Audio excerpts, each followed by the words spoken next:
Pro wrestling. I never really understood how or why I got into wrestling. I mean, my pops loved it growing up, so even when I was born, it's just been my life. It just interested me. Word of everything, I've taken hours a day watching nothing but wrestling. Whether I'm eating, recording, cooking up a beat, it don't matter. Pro wrestling in all its glory is one of the most entertaining art mediums of all time. With origins dating back to before any of us were alive, it has completely transcended anything people would have thought was possible. Me personally, there is no me without wrestling. Call my dad a bad parent for introducing me to that and pro wrestling in general, but I needed it. In the most darkest times of my life, I knew I could escape reality by immersing myself in pro wrestling. While I was introduced to WWE first, my pops really broadened the horizon and helped expand my wrestling knowledge. He used to bring me these DVDs from an old co-worker of his, and those damn shows was crazy as hell. It wasn't just Ring of Honor, Pro Wrestling Guerrilla, and ECW either. It was Dragon Gate, Noah, CZW, AJPW, and NJPW as well. On our little family road trips to Atlantic City in Florida when I was still a kid, I'd tell my pops to throw the disc in the Honda just so I could watch some Japanese death matches. Like the same time I'm watching Cena being a bloody mess and Eddie Guerrero getting cut too deep, it's the same time I'm watching Abdullah the Butcher in WWC. If you know, you know. Pro wrestling though just had these larger than life characters. They've always been my real life superheroes. Wrestlers like Rey Mysterio and Jeff Hardy were the Spider-Man of the comic books. I truly needed pro wrestling, and if my pops ain't introduced me to it, I would have still found my way to it. And trust me, I did. In Staten Island, New York, my home, the place I was born and raised, there lies a premier wrestling promotion, Warriors of Wrestling. Unbeknownst to some, there's a crop of talent working day in and day out at that fun station to become the best wrestlers in the world.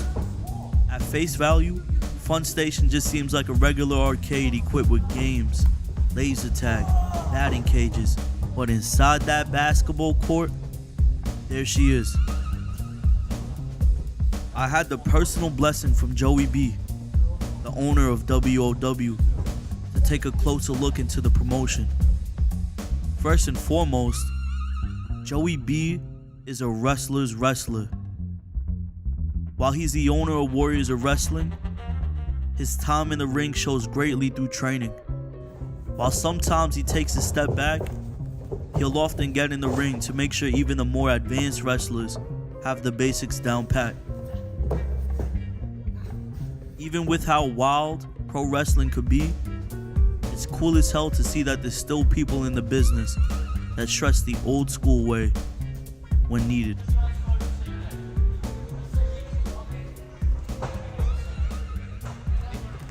Looking through these lenses and seeing wrestling so up close, so personal, and so raw, really reinvigorated my love for the art.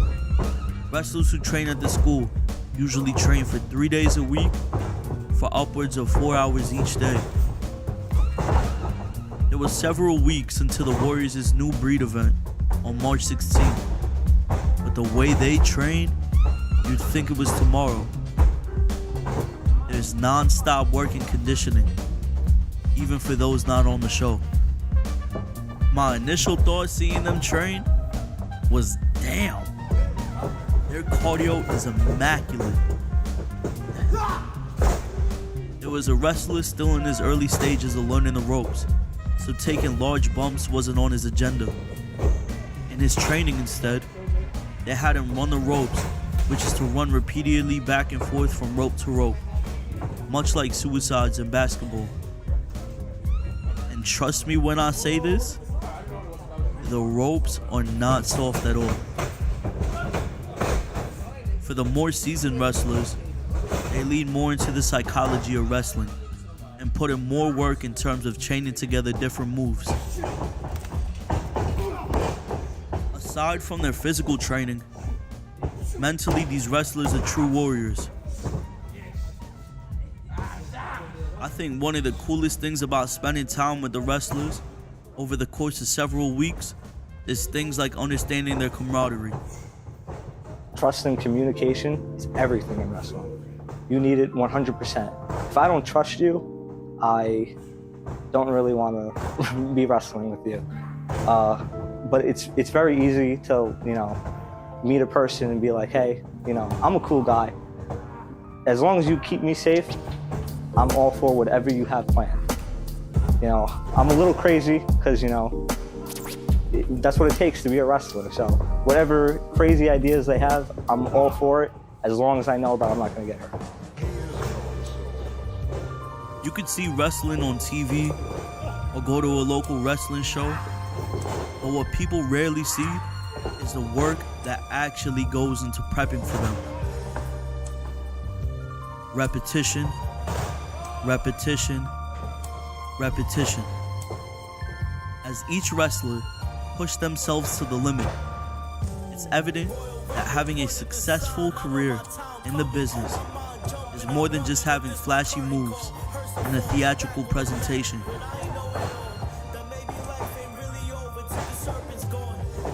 It's about the fundamentals. Every strike, slam, and bump is honed through each rep as the wrestlers build up their physical and mental resilience. That mental resilience, I feel like, is so overlooked in the grand scheme of pro wrestling. Looking back at the times I gave them open arms, but it's my fault. I never should have shown my heart, cause having problems with your bloodline gets you far. Not only do wrestlers learn to push past limits and embrace discomfort, but it could be mentally draining. And more often than not, it really is. But I'm glad that at least y'all got to witness. I used to scream in this mic, but y'all ain't feel it until I started talking to the mic like Tom Phillips. Or from where wrestling once was, I'm so glad we're in the Renaissance era of pro wrestling, where you don't need to be 6'4" with 24-inch pythons.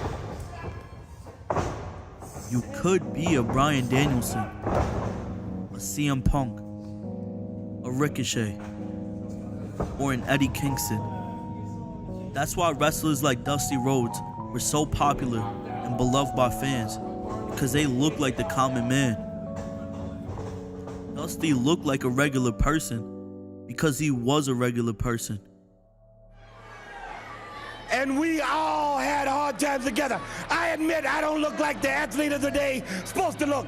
My belly's just a little big, my hand is just a little big, but brother, I am bad and they know I'm bad. After spending a couple weeks with the wrestlers at the training facility, the time was finally here. New Breed. The show boasted a special appearance by former WWE superstar Chuck Palumbo, with the main event featuring current TNA X Division champion Mustafa Ali. We got there at Fun Station around 4 p.m, just in time for setup. For fans in attendance, they were guaranteed to see something special all night long. Now, I've stayed after wrestling shows where the ring crew starts to take down the ring and the whole set. But being there in the beginning, before doors open, this was different. With different people doing something different left and right, this is what goes into a show.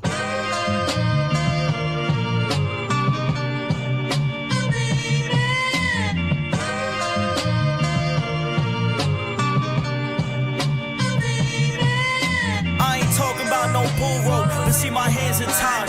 I'm feeling sanctified, but I hide behind a disguise. Ain't seeing no eye to eye, I'm seeing on seeing eyes. Deleting, only leading to money or broken lives. Like yeah, I really hate the way your aura stays the same. I hate the way you change and I hate the way your face is. Bitch, I lost my mind and I still can't find my patience. I've been a lot of places, vacations overseas. I deal with a lot of things. Time ain't so allotted when you tryna race against it and everybody got problems. Silver Surfer fighting a war and don't know the cost. How you taking lives and laying the damage is run its course. With the weight of the universe, I can feel the geese. After some time setting up the show, with wrestlers running the ropes, getting to the top rope and taking bumps in the ring, making sure everything is safe and secure, it was finally time for the show to start.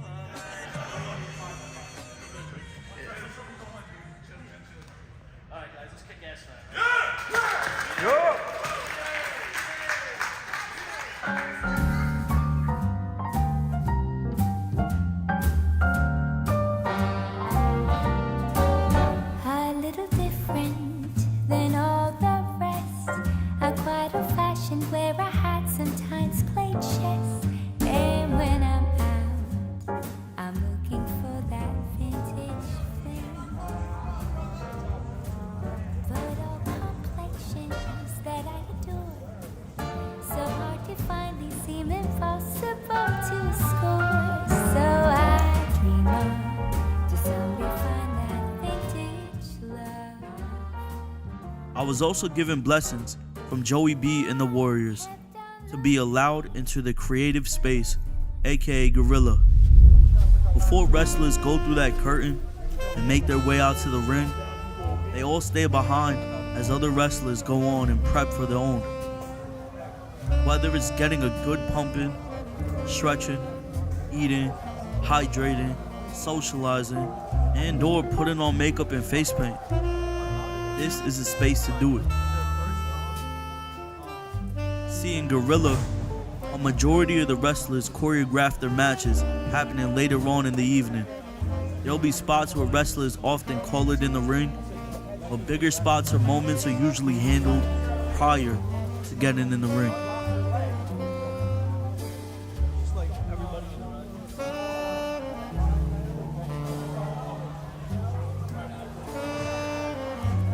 I just keep my body in shape, you know, keep wrestling. You know, sometimes I go to my high school and I even practice with the kids there. And, you know, just keeping myself in shape, you know. A lot of guys nowadays don't do that and they get hurt because of it. So thank God I've never gotten injured and I'd like to keep it. By saying that pro wrestling is fake, quote unquote, negates the toll that wrestling takes on the wrestler, both physically and mentally. There were 2 matches on the pre-show, and all the wrestlers killed it. Since that opening bell, us in attendance were in for a spectacle, as they set the precedent for an incredible show ahead of us. As more of the matches went on, you could see the passion every single wrestler had. None of the men and women cared that they were wrestling in a basketball court for a crowd no more than 350 people. Because this is the things you do for the things you love. And I was right there loving every single second of it. Getting to see my favorite thing in the world, besides working on this piece of art, it means the absolute world to me. From seeing a different side of pro wrestlers and seeing them translate their love for the art in that squared circle is hands down one of the best feelings I've ever had.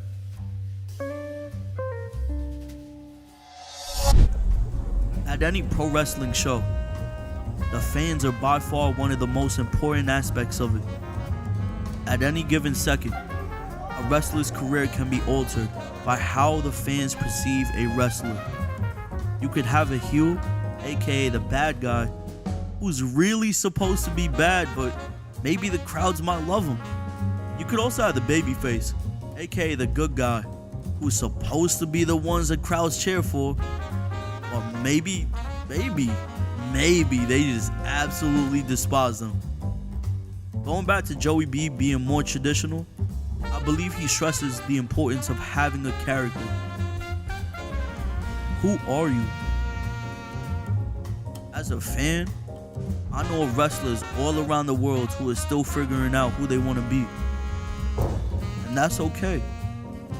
But in W.O.W, a lot of the wrestlers have picked up on who they are. Take Mr. Darius Carter, for example. He a douchebag, but that's who he portrays with his character. And he doesn't walk around with a sign on his head either that reads out, douchebag. But Darius is just way too good at pro wrestling, and that's what his character shows. He paces himself to this ring with traditional ring gear, barks back at fans and gets in their face to yell at them. But a wrestler like that is almost lost in a lot of modern day wrestling. Stop fighting women! It's okay! Stop fighting women! You think you can climb a ladder? No, a real one. I accept. He also does classic heel tactics, playing to the crowd. Just leave her alone! Crash, how are you allowing this? Doing dirty moves. But this form of ring IQ and psychology helps a babyface get over. Now it was time for the main event. A triple threat match between Roger Mendes, Mike Ditello, and Mustafa Ali. See, I love the many styles of pro wrestling. By Gunther, well, maybe not. Oh my goodness! What the hell? The referee never saw it! No! Look at that! Dude, he just smoked the referee.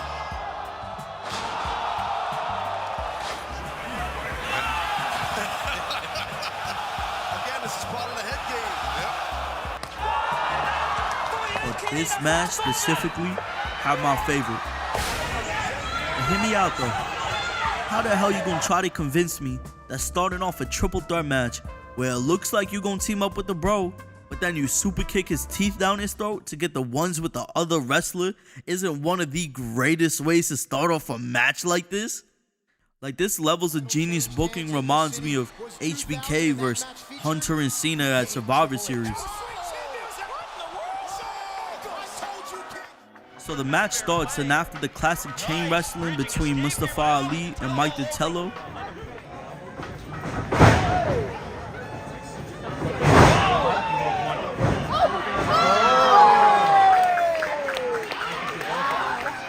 Roger comes back from out the woodworks and hits them both with a clothesline. You can't make this up, bro. This is pro wrestling. When Joey B says Warriors of Wrestling, it's not just an indie show. The match that Roger Mendes and Mike Ditello put on with Ali is a testament to that statement. See, I was supposed to be silent and just record, but I was cheering and booing in the process of losing my voice the whole entire night.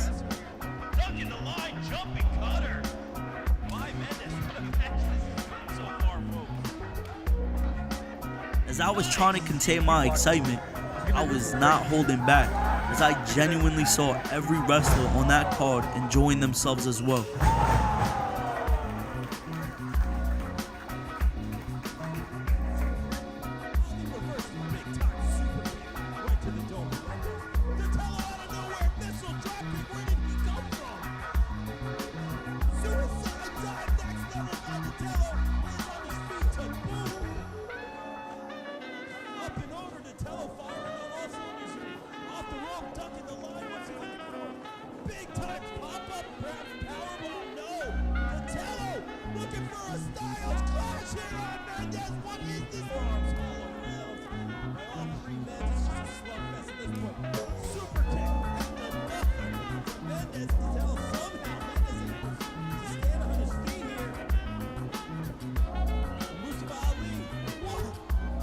This one spot right here had me losing my mind. Ali was about to hit Mike with his infamous 450 splash, but Mike ends up rolling out the way, and Ali, sticking the landing, rolls right into a cutter from Roger out of nowhere, bro.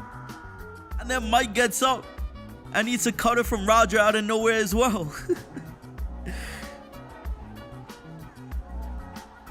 Even just this little sequence that led to Mike hitting Ali with his picture-perfect Falcon Arrow.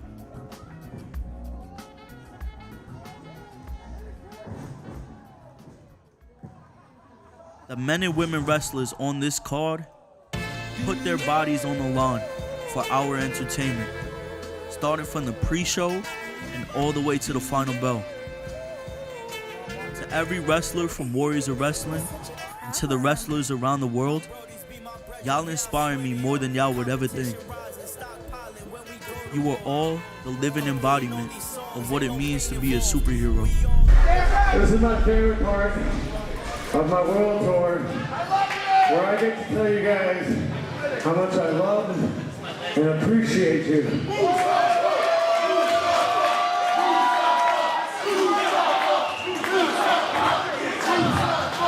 I got that call a few months ago. It was the greatest thing that ever happened to me, because I tell you from the bottom of my heart, shows like this, wrestling guys like that,